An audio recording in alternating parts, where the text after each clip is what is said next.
Bismillahirrahmanirrahim. Rabbi zidni ilma, Rabbi shrah li sadri wa yassir li amri wahlul 'uqdatan min lisani yafqahu qawli.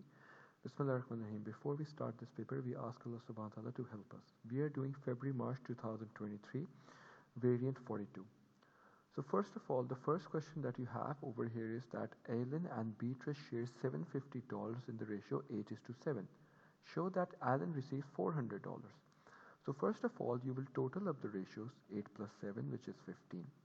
Now, in order to show it, 750 multiplied by show how much Ellen received.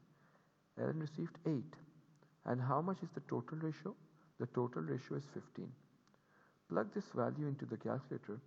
So 750 multiplied by 8 and then divide your answer with 15. You will get an answer of 400. So hence, you have showed your answer.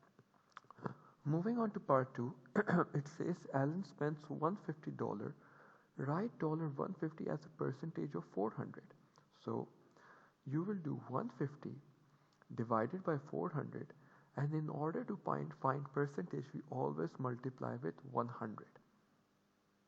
So 150 upon 400 multiplied by 100.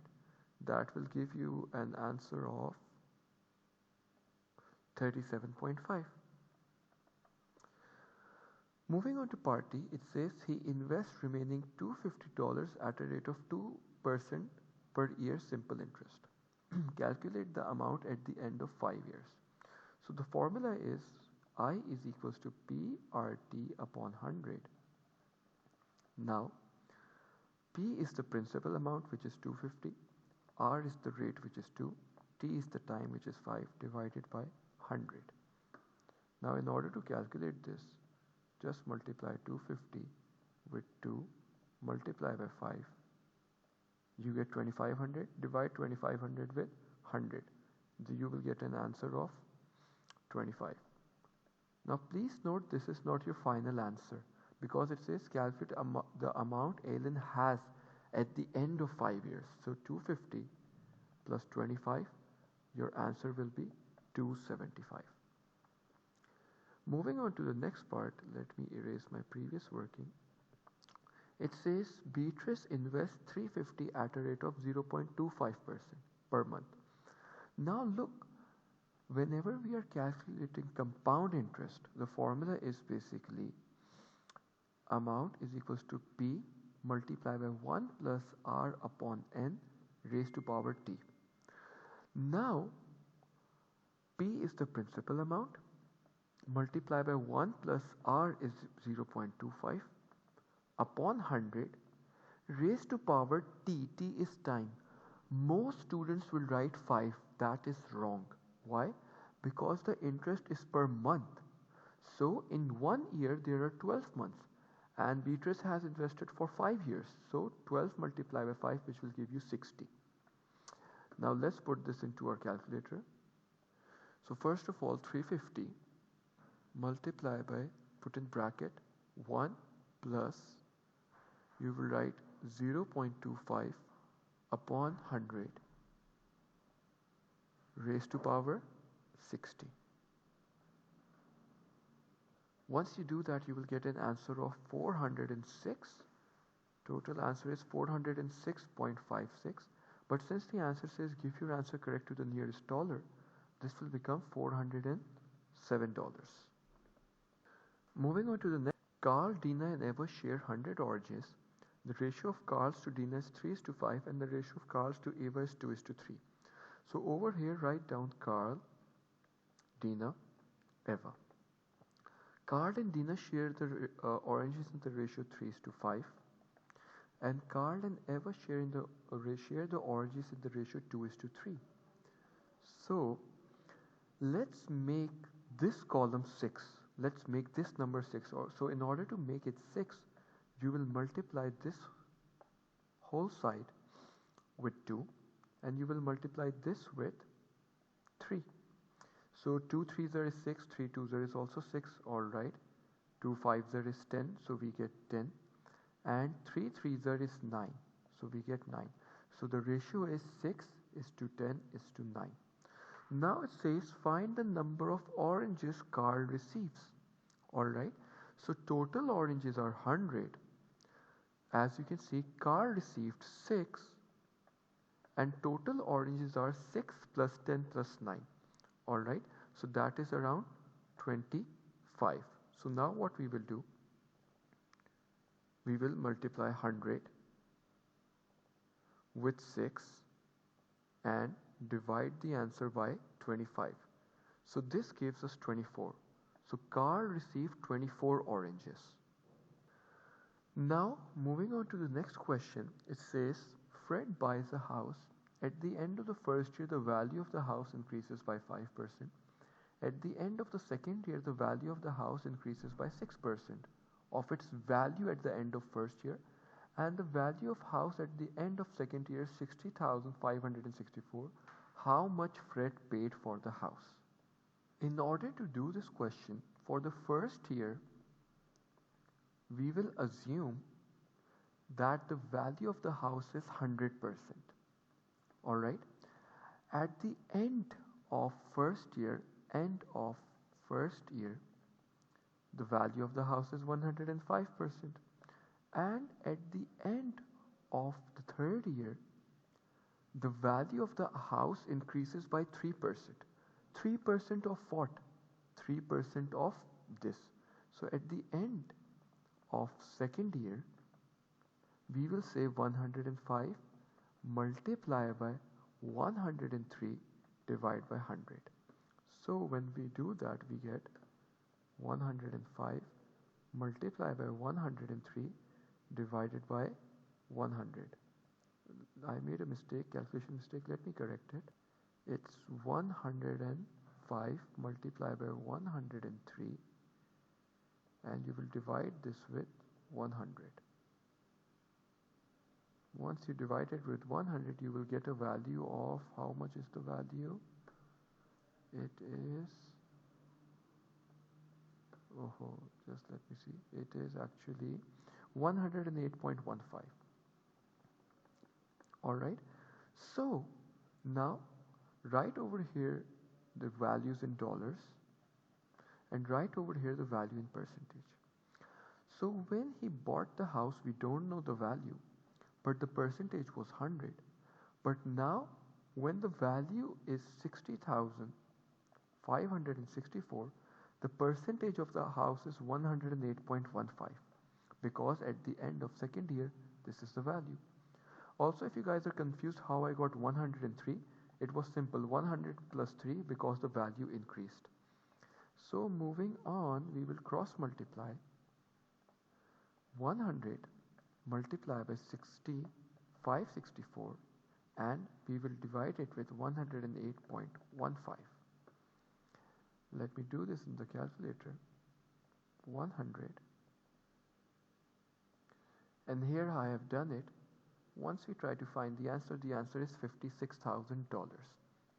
So that's how you will find the value of your house. Moving on to the next question, it says Gabriel invests $500 at the rate of R per year compound interest. At the end of 8 years, the value of Gabriel's investment is 609.20. Find the value of R. First of all, let's write the formula for compound interest. Total amount A is equals to P multiplied by 1 plus R upon 100 raised to power n. Alright, we already know the amount now. So 609.20 is equals to principal, which was 500, multiplied by 1 plus R upon 100. R is the rate which we don't know, raised to power 8. Alright, so moving on, 500 will go over there. 609.20 divided by 500 is equals to 1 plus R upon 100 raised to power 8. Now in order to remove this 8, we will root it by 8. We will root both sides by a, so that this is cancelled out. So let's put it into the calculator. If you want to put it into the calculator, put it down like this and remove 3 with 8 and then put in the numbers like we usually do. This will give you an answer of 1.0249. Alright, so let's put 1.0249.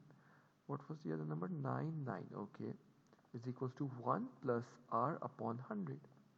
This one will go over there and it will be subtracted. 1.02499 minus 1, and you will multiply this whole thing with 100. Multiply by 100 is equals to r. Alright, so subtract this with 1 and then multiply this with 100. This is your answer. Multiply this with 100. You will get an answer of 2.499. 2.499. Of course, we can round it off to 2.5%. That's how we get the value of r. Don't write percentage because it's just asking you the value of r. Moving on to our next question, it says 100 students take part in a reaction test. The table shows the result. Write down the mode. So for the first question, write down the mode.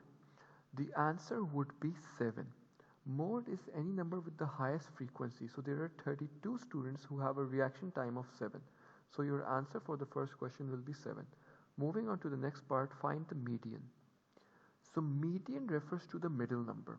Alright, so as you can see, there are 100 students. We will do 100 plus 1 divided with 2.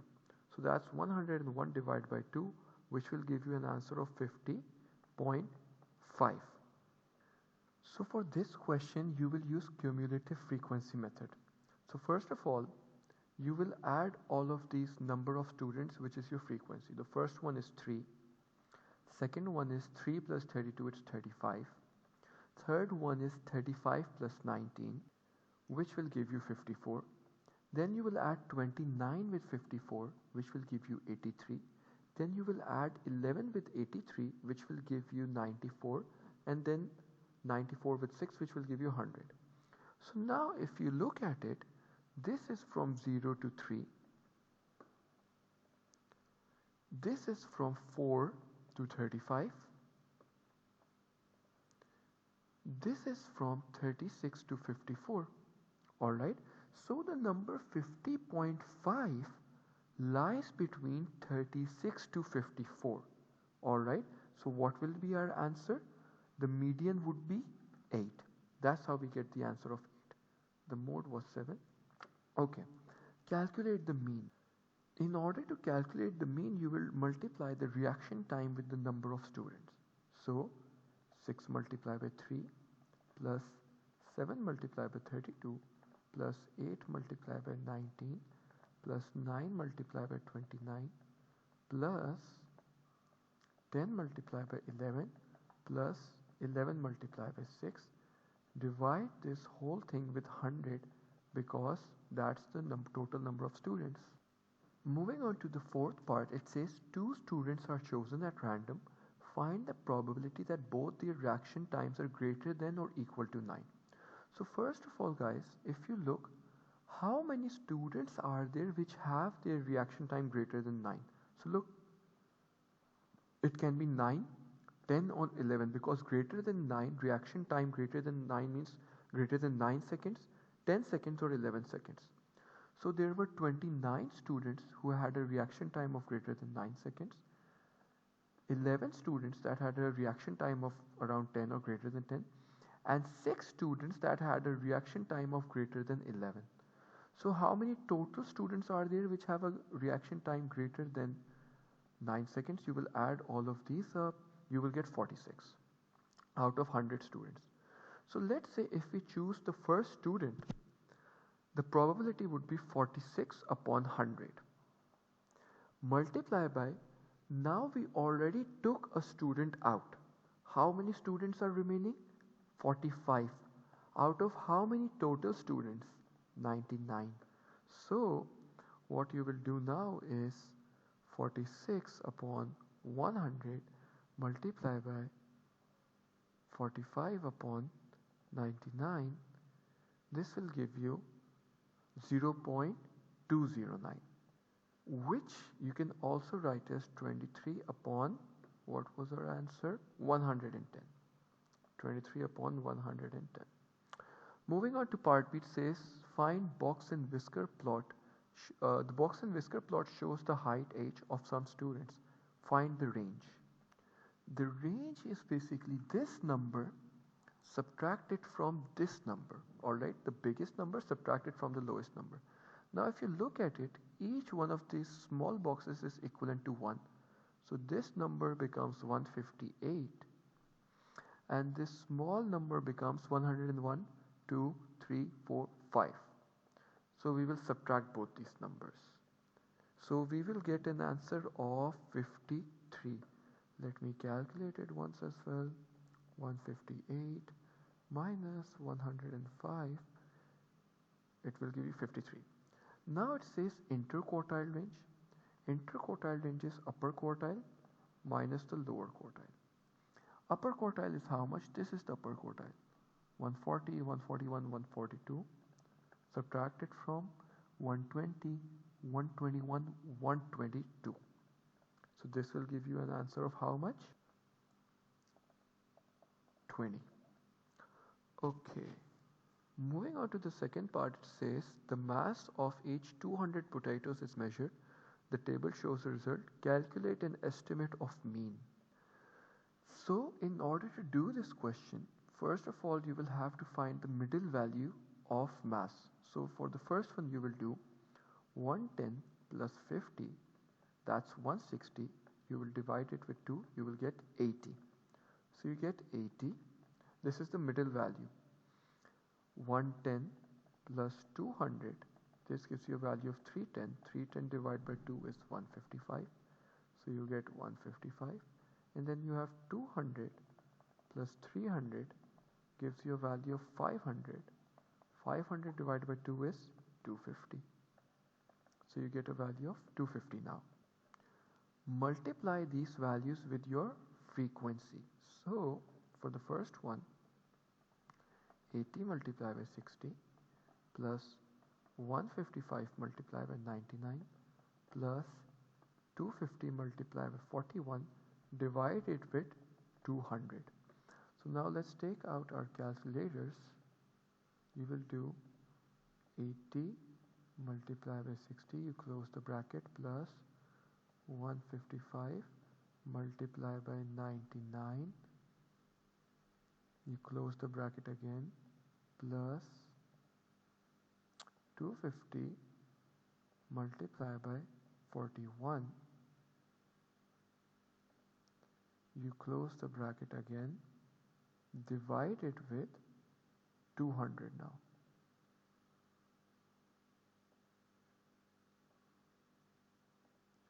So you get an answer of 151.975. Alright, 151.975.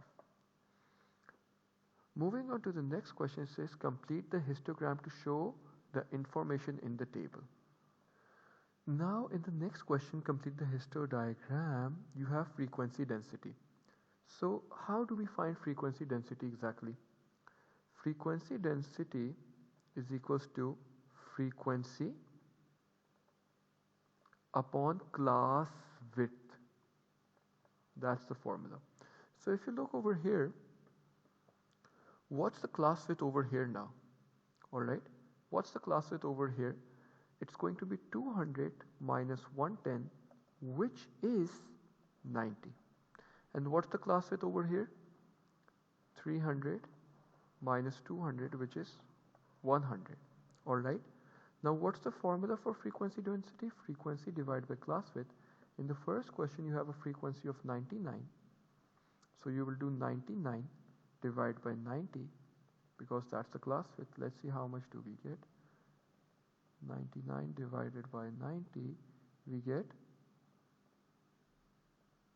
1.1.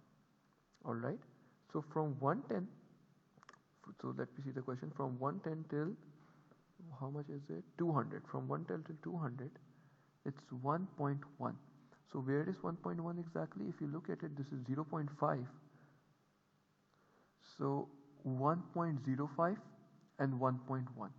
So we will make like this all the way till Let me see, 200. Of course you guys use scales and stuff like that. Okay, that's how we will make the first one. Now for the second question, we had 41 divided by 100.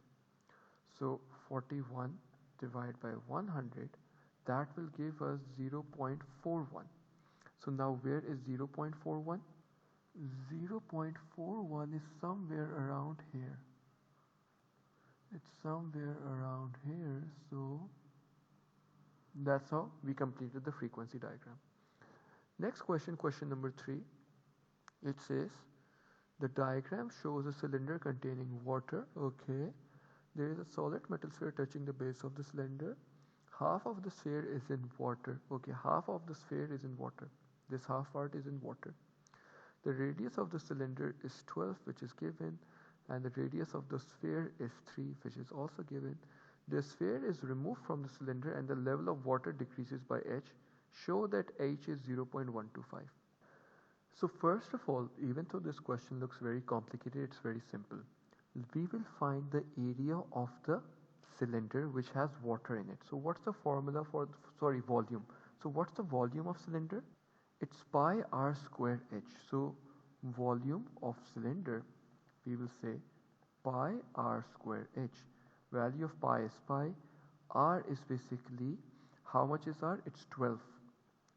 12 square multiplied by height. Height is 3. So let's calculate this. We will get pi multiplied by 12 square multiplied by 3. So you get an answer of around, let me see, 432 pi. 432 pi. Now we will calculate the volume of the sphere. So now when we will calculate the volume of the sphere, we will only calculate for half of it because half of the sphere is in water. So we will calculate the volume of hemisphere actually. So this will become half multiplied by 4 upon 3 multiplied by pi r cube. What is the value of r? It's 3, as it's already written or shown over there. So this will turn out to be, let me calculate it for you guys. This turns out to be 18 pi. Alright, 18 pi. Now we will subtract the volume of cylinder with the volume of hemisphere. So this will be 432 pi. Let me write 32 pi subtracted from 18 pi. So that will give you an answer of, let me see, 414. 414 pi. Now this is the volume of the water without the hemisphere, which is the cylinder, volume of cylinder. So we will say pi r square h is equals to 414 pi. Pi gets cancelled out. We already know the value of r square, which is 12 square multiplied by h is equals to 414. 414. Let me write it again a bit neatly so that you guys are not confused later on. 414. So h is equals to 414 divided by 12 square. So let's calculate this. 414 divided by 12 square.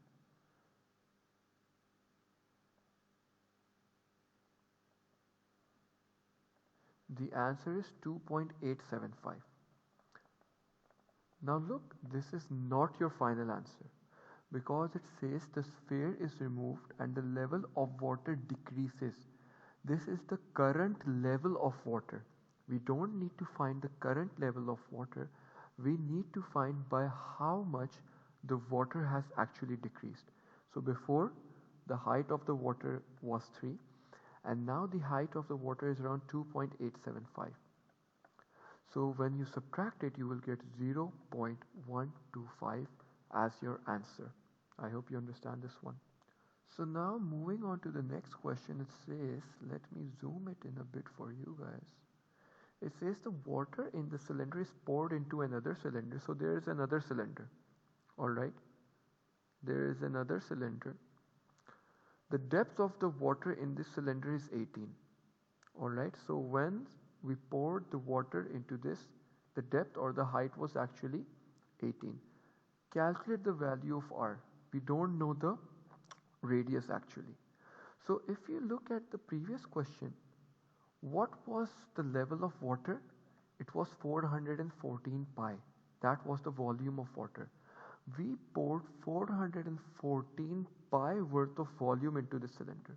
So it means 414 pi is equals to pi r square h. H is 18 actually. The height is 18. So now what we will do? R square is equals to 414 divided by 18 pi. And now we will under root both the sides. R is equals to, and my bad, this was also pi, 414 pi. Pi gets cancelled out. So R is equals to under root, sorry not cube root, under root of 414 upon 18. So you get an answer of R is around 4.795. So you can say 4.8. That's the value of R. Moving on to the next question.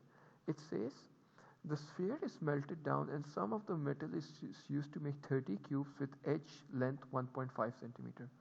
Calculate the percentage of metal not used. So first of all, let's find the volume of sphere. Alright. So 4 upon 3 multiply by pi multiply by r cube. R was basically 3 cube. So once we do that, we get actually 4 upon 3 multiply by, wait a minute, I made a mistake here, multiply by pi multiply by 3 cube. Let me write cube. So this turns out to be 36 pi. Okay, this turns out to be 36 pi. Now we will find the volume of cubes. So the volume of cube is actually L cube. So each side is 1.5. So that means 1.5 cube. And how many cubes are there? 30. So this turns out to be 1.5 cube. Multiply it with 30. You get an answer of 101.25. 101.25. Now what we will do, we will just subtract it. We have 36 pi worth of volume available and we used 101.25 of it. So how much is left actually? So because the question says calculate the percentage of metal not used, before you can do it after subtracting it as well, but in order to make it shorter we are doing it like this. So you will write 36 pi, which was the total volume of sphere, multiply it with 100. Alright, once you do that, let us use our calculator. So this will be actually 36 pi minus 101.25 upon, it's like old price minus new price divided by old price multiplied by 100 upon 36 pi multiplied by 100. Alright, so let me see what the answer is. It's 10.47. Alright, 10.47, we can write 10.5. 10.5% of the metal is not used. Now let us move on to the next question, which is enlarge triangle T by a scale factor of 3 and center 0, 2. So for a question like this, let us use a scale. Since I don't have a scale, let me use something else. The center is 0, 2, which means this point. Alright, so make a line from this point like this. Okay, then make a line from here like this. And then make a line from here like this. Now it says Enlarge triangle T by a scale factor of 3. So 1, 2, 3. Let me use a different color for you guys. Let me use the color blue. So look, 3. Now, what is the length of this part? It's 2. So 2 multiplied by 3 is 6. 1, 2, 3, 4, 5, 6. And last, this. So that's how we have actually enlarged the triangle T by a scale factor of 3 from the point 0, 2. Moving on to the next part, it says rotate the triangle T about 4, 2, which is this point, by 90° clockwise. So if you look, this is a difference of 1, so we will go 1 up. This is the difference of 1, 2. So 1, 2, and this was how many boxes away? 1, 2, 3. So 1, 2, 3. So this is how you have rotated triangle T. Let me make it a bit more neater. Let me make it a bit more neater like this. This is how you have rotated triangle T about 4, 2 by 90° clockwise. Moving on to part C, it says reflect the triangle T in the line x plus y is equals to 6. So x plus y is equals to 6 is basically this line. Let me draw the line for you guys. Let me draw it for you guys. It's this line. So this is the line actually, and at this line we have to reflect the triangle T. So before I move on, let me remove these things so that we don't get confused. Now since this is a reflection, so this point will go on to this point like this. Wait a minute. This point, if we reflect it, it will go on to this point. And of course this point, if we reflect it, it will go on to this point. So this is the reflection of triangle T. This is the answer for our part B. Now it says describe fully the single translation that maps P onto Q. Now this is triangle P, this is triangle Q. So if we look at it, let me change the color. If we look at it, if I make a line like this over here, alright, this is a reflection. As you can see, this is a reflection. So you can say, let me remove this please. You can say this is a reflection from the line x is equals to 4. Okay, moving on to part B. The question says the diagram shows a triangle OHK where O is the origin, the position vector of H is A, okay, and the position vector of K is B, alright. Z is the point on HK such that HZ and ZK is 2:5. First of all, if you look at it, this point is 2, they are saying, and ZK is 5. And if you notice HK has a total ratio of 7. So HZ is basically 2 upon 7 of HK, because it's 2/7 of the part of HK, and ZK is basically 5/7 of the part HK. Alright. Now the question says find the position vector of Z, alright, in terms of A and B. So position vector of Z basically means OZ, which means this is starting from here. OZ is equals to OH plus HZ, alright. OH is actually A, plus HZ we have already written that it is 2/7 of HK. Now what we will do, we will find HK, alright. HK is actually HO plus OK. So HK is minus a plus b. Alright, hk is minus a plus b.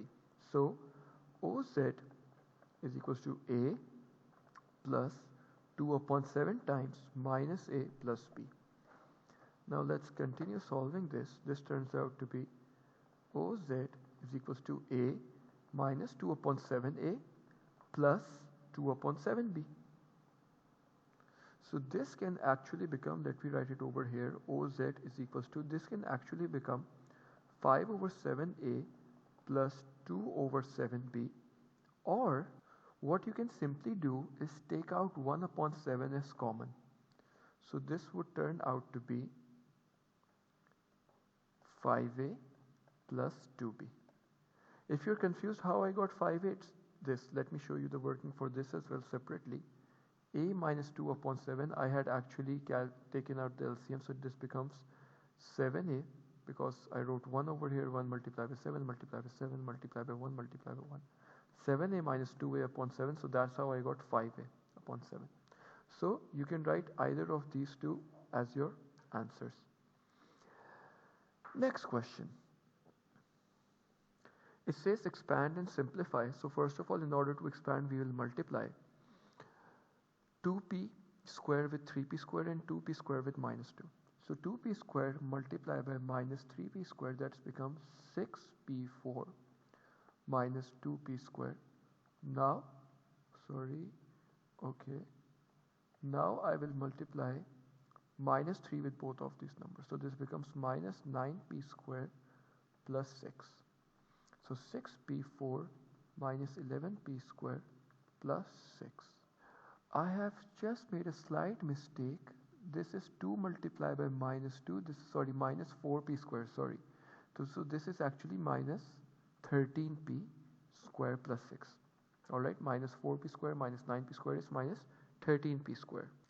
So we are done with this. Now moving on to the next part, it says x is equals to 1 upon 2 u plus v multiplied by t. Find the value of s when the values of u, v, t are given. Okay, s is equals to 1 upon 2. The value of u is 20 plus the value of v is 30 multiplied by t. S is equals to 1 upon 2 multiplied by 50 multiplied by 7. Alright, so this turns out to be 50 multiplied by 7, that's 350, divided by 2, which is 175. Yeah. Rearrange the formula to write v in terms of s, u and t. So we have to make v the subject now. S is equals to 1 upon 2 u plus v multiplied by t. We have to make v the subject. So S is equals to 1 upon 2 tu plus tv. Alright, 2 will go up there and multiply with s. So 2s is equals to tu plus tv. tv is equals to 2s minus tu. v is equals to 2s minus tu upon t. So that's how you will make v the subject. Now the next question is factorize completely. Alright. So in this question, in the first one, you will divide this into two different segments. In the first one, you will take t as common, so this will become 2q minus 3. In the second one, take minus 2 as common. So this will become again 2q,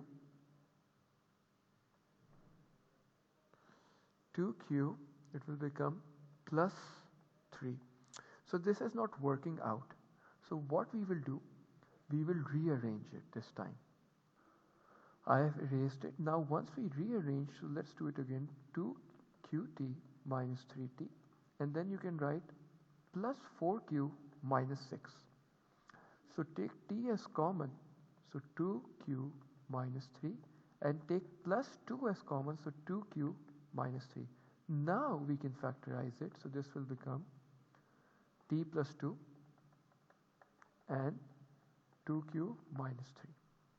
Alright. In part 3 it says x cubed minus 25x The first thing you might be thinking you might be applying an identity, but you won't be able to apply an identity. So take x as common. This becomes x squared minus 25. Now you can apply the identity. X, this becomes x plus 5 and x minus 5. Alright. So this will be your final answer.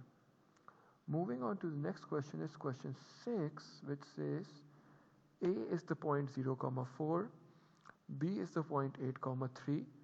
The line L1 is parallel to x-axis, the line L2 is through AB. Okay, write the equation of line L1.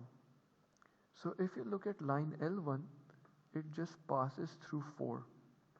Alright, on the y-axis. So you will say y is equals to 4. That's the answer for L1. Moving on to L2. For L2, let's first of all find the gradient. So we have two coordinates, 8, 0 and 0, 4. x1, y1, x2, y2. So m is equals to y2 minus y1 upon x2 minus x1. y2 is 4, 4 minus 0 upon x2 is 0, 0 minus 8. So this turns out to be 4 upon negative 8. You can say negative 1 upon 2. Alright. Now once you find the gradient, you can see that the line L2 passes through the point 4. So C is actually 4. So the equation of this line would be y is equals to negative 1 upon 2x plus 4. So this is your answer. Let's move on to the third part. Says C is the point 2, 3. The line L3 passes through C and is perpendicular to L2. Show that L3 is y is equal to 2x minus 1. Alright. We already know that the gradient of line L2 is negative 1 upon 2. Alright. L2 is negative 1 upon 2. And since line L3 is perpendicular to L2, we will use the formula m1 multiplied by m2 is equals to minus 1. So m1, this will be minus 1 upon 2 multiplied by m2, which is for line 3, gradient for line 3, is equals to negative 1. m2 is equals to negative 1 multiplied by 2. This 2 will go up there and multiply. Divided with negative 1. This 1 will come here and it will be divided.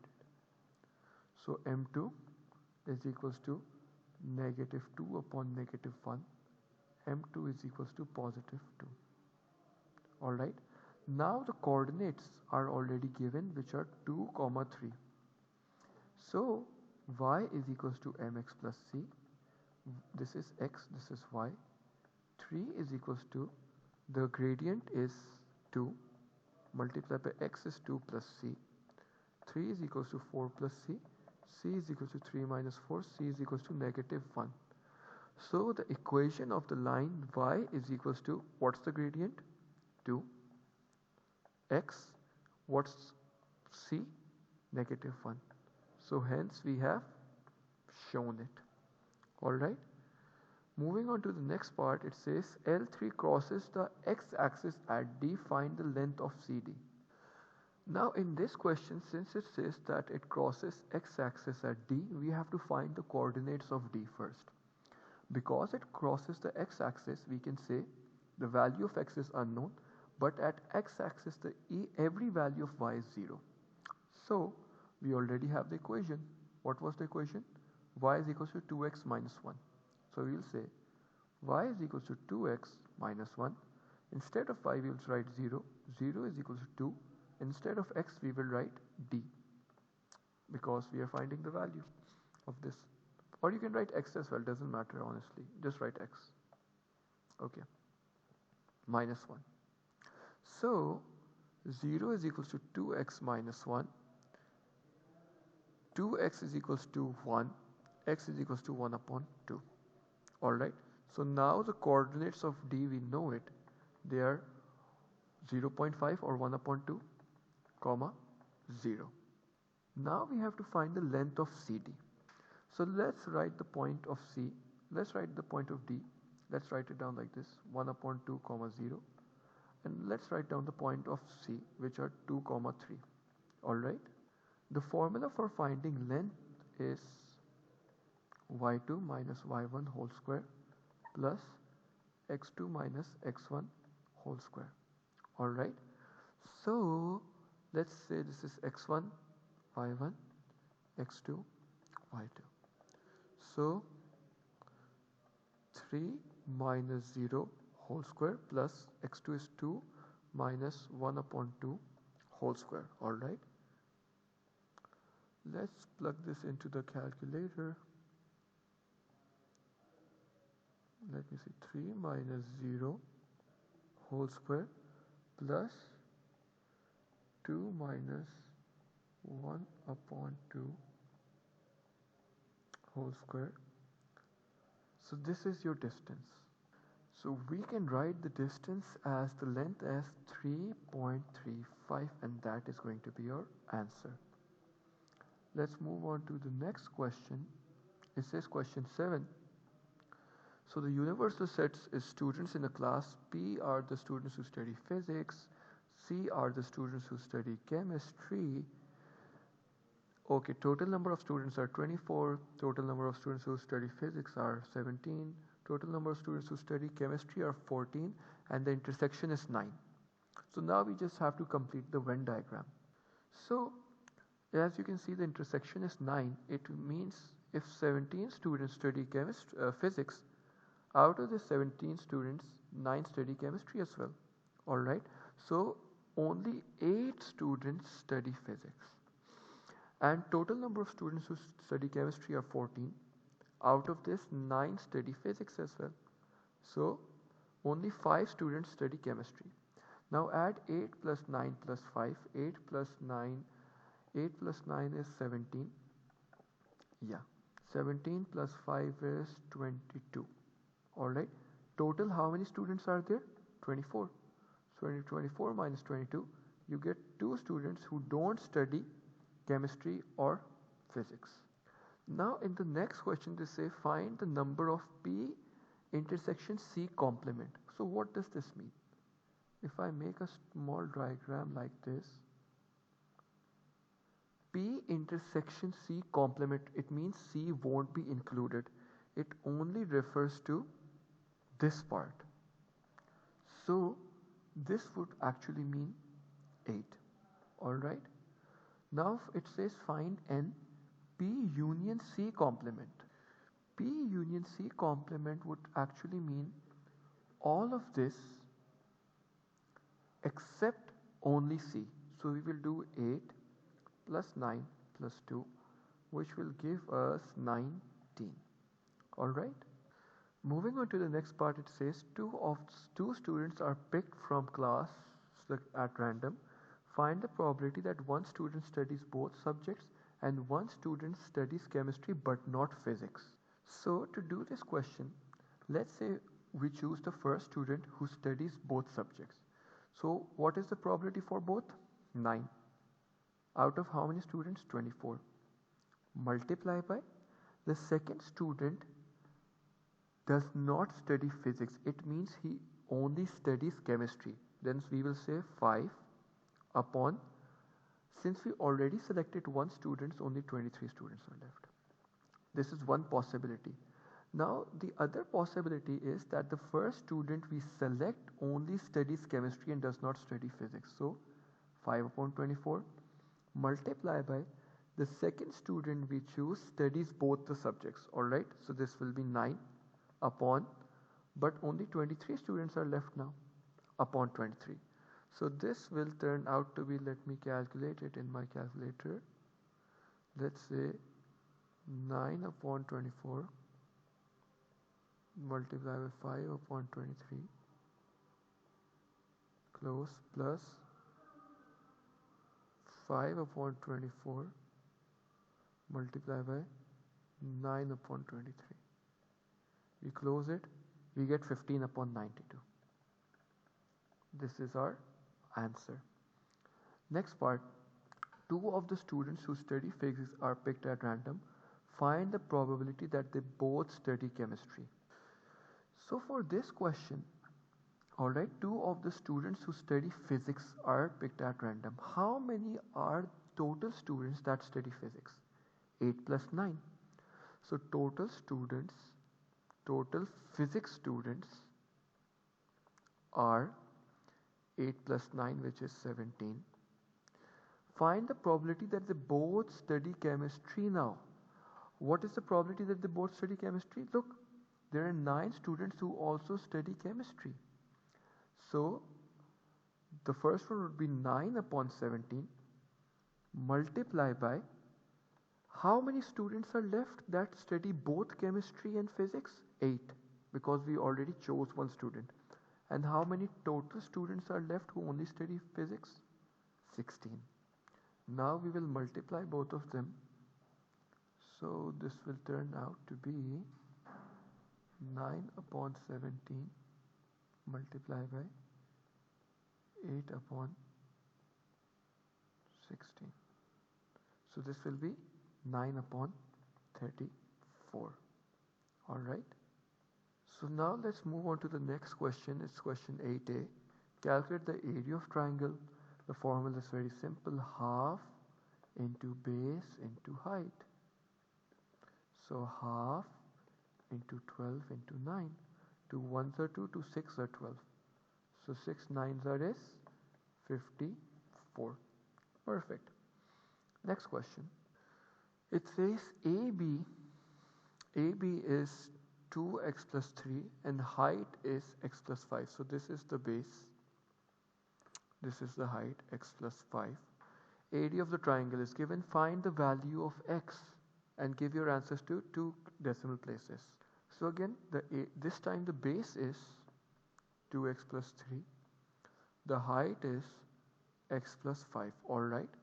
So you will do half into base, which is 2x plus 3, multiply by height, which is x plus 5, is equals to 50. Alright. 2 will go there and multiply with 50, and we will just expand these numbers. 2x plus 3, x plus 5 is equals to 100. So this becomes 2x square plus 10x plus 3x plus 15 is equals to 100. 2x square plus 13x plus 15 minus 100 is equals to 0. Let's continue. 2x square plus, let me see, 13x minus 85 is equals to 0. Now we will apply the quadratic equation, which is minus b plus minus under root b square minus 4ac upon 2a. What's the value of a? A is 2. Let me write it over here. A is 2, b is 13, c is negative 85. So yeah, minus 13 plus minus under root 13 square minus 4 multiplied by a multiplied by c upon 2 multiplied by a, which is 2. Okay, so this becomes minus 13. Instead of doing the whole thing, let me just use a calculator. So here is my calculator. Let's say minus 13 plus under root 13 squared minus 4 multiplied by a multiplied by c, which is negative 85 upon 2 multiplied by 2. This turns out to be 4.03. So first value of x is 4.03. For the second one, what I'll do is I'll just go up there and change this into negative. So this is x is equals to negative 10.53. Just remember, length can never be negative. So the answer would be x is equals to 4.03. This is going to be your answer. Alright. Moving on to the next question, it says find the gradient of the graph f of x where x is equals to 1. So first of all, we will do dy over dx. Alright. So f of x is equals to x cube minus 3x squared minus 4. We have to do differentiation. So dy over dx is equals to 3x squared. We multiply with this number with the power and subtract 1 minus 6x and 4 goes away because it has no power, no variable with it. So now you will plug in the value of 1. 3 multiplied by 1 square minus 6 multiplied by 1. 3 multi 3, alright, minus 6. So the answer is negative 3. Okay. Find the coordinates of the turning point of the graph. So when we are finding the turning points of the graph, is, as you can see, 3x square minus 6x is equals to 0. You will take 3x as common, so this becomes x minus 2 is equals to 0. So 3x is equals to 0 and or x minus 2 is equals to 0. X is equals to 0 and x is equals to positive 2. These are the two values of x, but this is not complete. We need to find the y coordinate as well. Now how we will find the y coordinate? As you can see, the equation is already given. So instead of f of x, I will just write y is equals to x cubed minus 3x squared negative 4.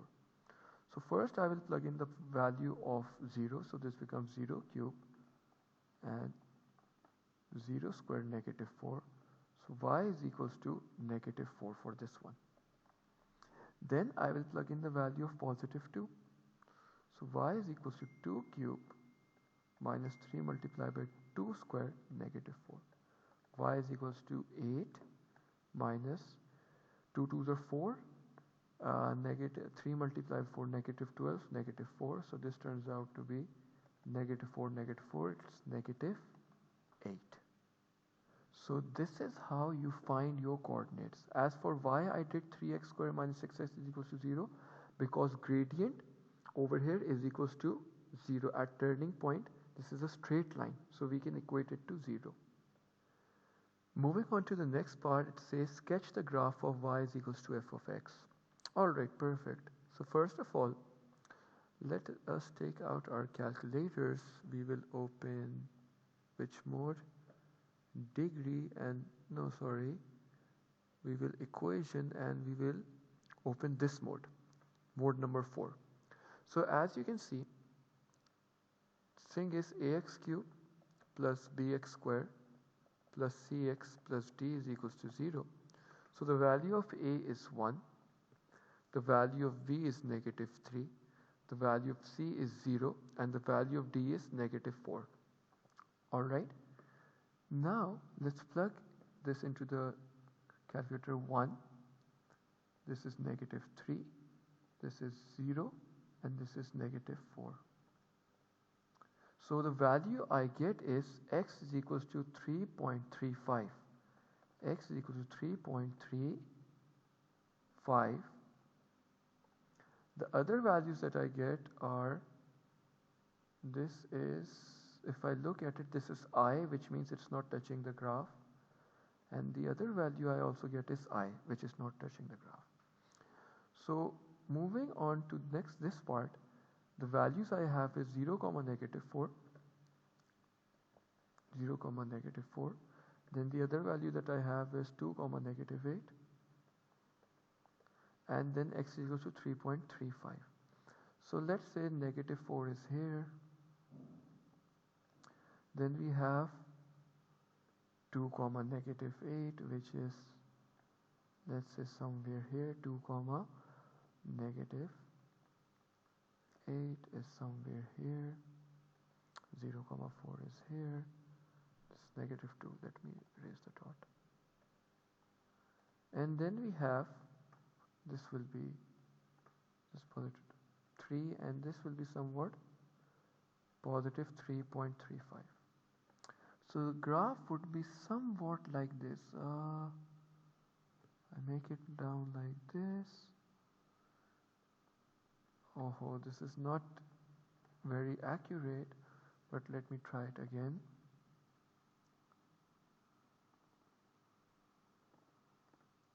And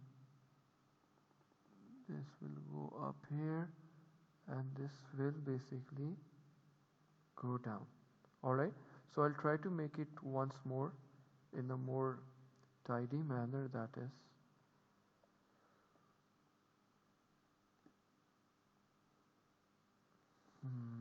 Still I can't do it. Why can't I do it? I'm trying my best, but it's not working out that much. Alright, so somewhat like this. Okay, so let's move on to the next question. It says the diagram shows a quadrilateral ABCD. The lengths are given, angles are given. Show that AB, this thing, is equals to 10.54. Alright. So if you look at it, this is actually a right angle triangle like this. A, B, C, this is 90 degrees. This is 31, this is 12.3. Okay. So this is opposite, this is hypotenuse, this is adjacent. So opposite and hypotenuse come in so sine. So sine 31 is so opposite, which is, oh my bad, we have to show AB, sorry, we have to show AB. So this is opposite and this is adjacent. So we will use adjacent and hypotenuse, which is cos. So cos 31 is equal to adjacent, which is AB, upon hypotenuse, which is 12.3. 12.3 will go up there and multiply. So let me see, cos 31 multiply with 12.3, so 10.54, and hence we have shown it. Next part, it says show that the angle DAC is 41.80. Okay, DAC, this angle. So if I make it DAC, this is 12.3, this is 16.5. So again this angle opposite, hypotenuse, adjacent. Adjacent and hypotenuse come in cos, so you will say cos x ka adjacent, which is 12.3, upon hypotenuse ka upon 16.5. X is equals to cos inverse 12.3 over 16.5. Let's check it out.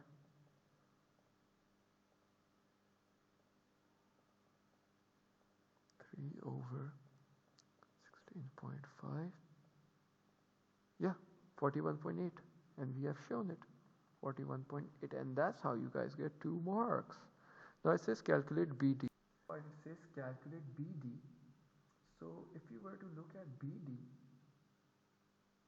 first of all, we can calculate the value of this part. Alright, so when we calculate the value of this, it will come out to be 41.8, which we have already calculated. Alright, so this is 41.8. So if you look at it, it's a triangle like this, A, D, B. So this is 31 plus 41.8, which is, let me see, this is 72.8. We already know AB 10.54. Yeah, 10.54, and we already know AD, which is 16.5. Now we can use cosine law. This would be BD square. Instead of doing it over here, or let's do it over here. BD square is equals to AB square, which is 10.54 square, plus AD square, which is 16.5 square, minus 2 into 10.5 multiplied by 16.5 cos 72.8. Alright, so let's plug it into the calculator.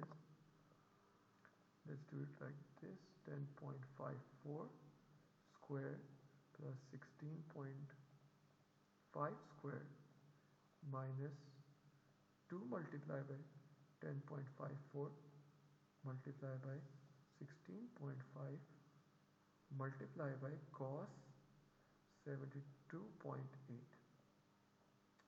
Alright, and once you get this, you will under root the answer. So you get 16.74. Alright, so you can say 16.7. 16.7.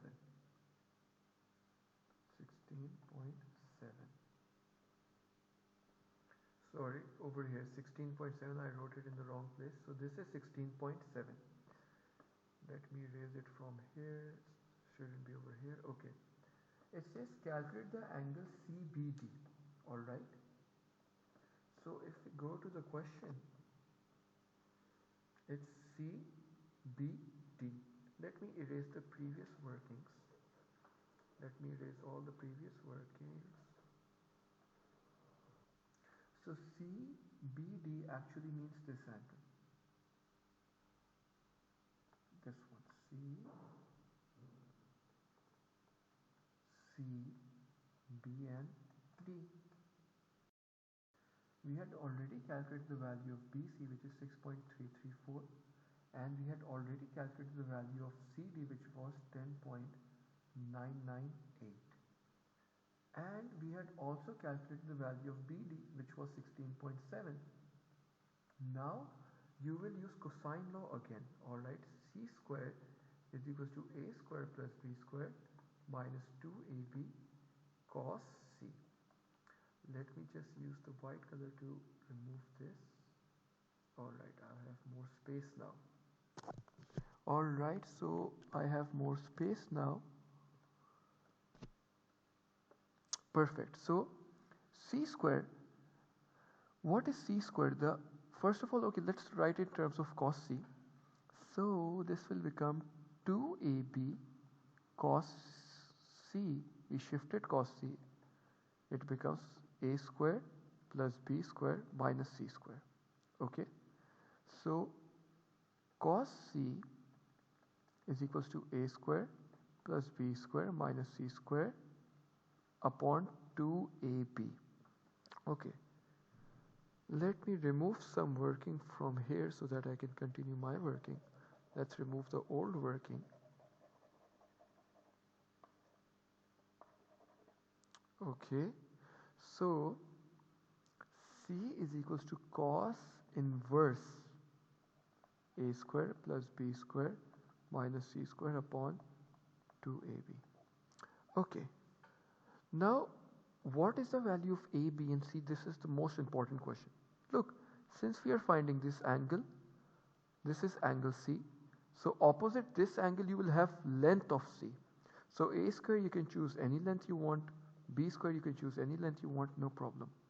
So let's say 16.7 square plus B square is 6.334 square minus 10.998 square upon 2 multiplied by 16.7 multiplied by 6.334. Okay.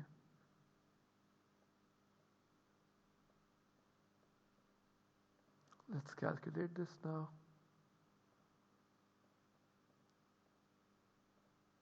Plus 6.334 square minus 10.998 square upon 2 multiplied by 16.7 multiplied by 6.334. You get 0.936. Okay. So C, we don't have space. We should erase this part. Let me erase this part for you guys. So C is equals to cos inverse. What is cos inverse? 0.936. 936. So let's do cos inverse answer. We get 20.58. So our answer is 20C is equals to 20.58. Alright, perfect. Moving on to the next question. 20.58, we'll write it over here. Moving on to the next question, it says calculate the shortest distance from C to BD. Also, since it's 20.58, you can write it as, let me remove this, 20.58. 20.6. Part E. Now for this question we will make the diagram first of all. If you look at the diagram, it's like this, alright, like this. So since the question was asking calculate the shortest distance from C to BD, we can actually say this distance from C to BD. Alright, so this becomes 90 degree and we already have this angle as well. So let me make this angle over here, C. Let me make this angle.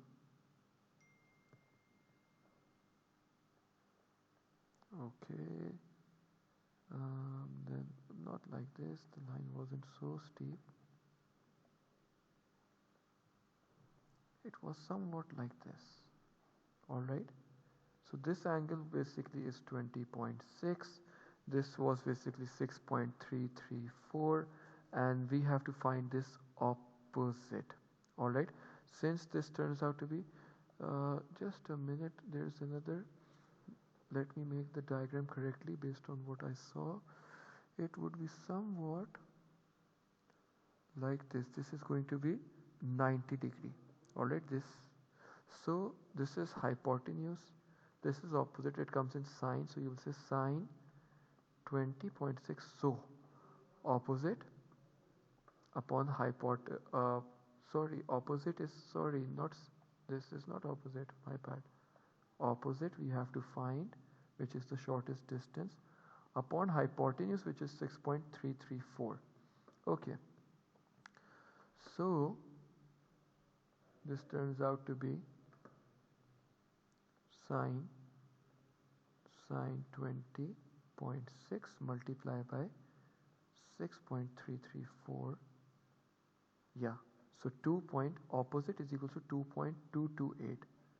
Opposite equals to 2.228, sorry, 2.228, yeah. So you can say 2.22 as your answer. Moving on to the next part, we have 11. It says find j of -1. So based on this, instead of j, we will write -1 is equals to -1 whole square. So the answer is +1. Next, find x when f of x plus g of x is equals to 0. Okay, so f of x is basically 2x minus 1 plus g of x is basically 3x plus 2 and this is equals to 0.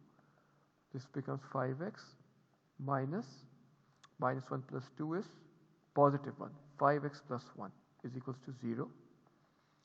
X is equals to -1 upon 5. This will be your answer. Then we have the question find g of x, giving your answer in the simplest form. So g of x. So first of all, in the value of g, which is 3x plus 2, in place of, alright, let me make it easier for you. First of all write gx plus 2 and instead of x you will write 3x plus 2 again. So 3 multiplied by 3x plus 2 plus 2. This 2 comes from here. So this becomes 9x plus 6 plus 2. 9x plus 8 is your answer. Now it says find h of x plusghx, giving your answer in the simplest form. So in order to do it, write h. What is f of x? F of x is 2x minus 1 plus g. What is g of h? It's 1 upon x. Let me see it again. 1 upon x, yeah. 1 upon x, alright.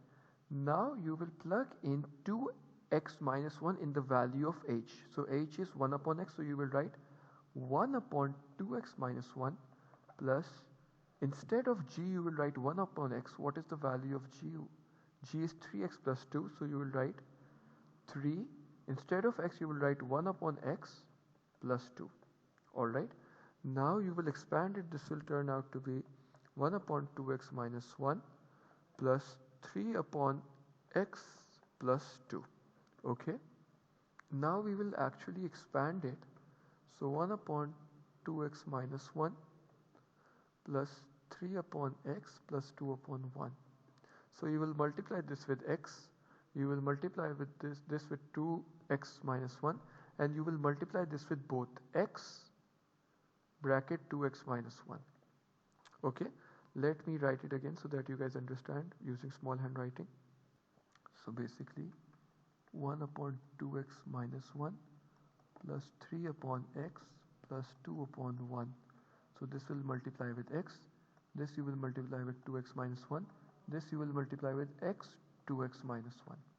Alright, so this turns out to be x plus 3 multiplied by 2 is 6x minus 3 plus 2 multiplied by x multiplied by 2x is 2x square, x multiplied by negative 1 is negative x upon 2x minus 1 multiplied by x.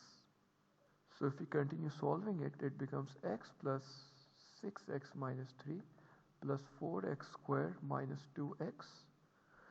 So this becomes 4x square. 6x minus 2x is basically 6x minus, just give 6x minus 2x is 4x, 4x plus x is 5x plus 5x minus 3 upon x bracket 2x minus 1. This will be your answer. Next part. Now in this part it says when you multiply p multiplied by px, you get the answer of x.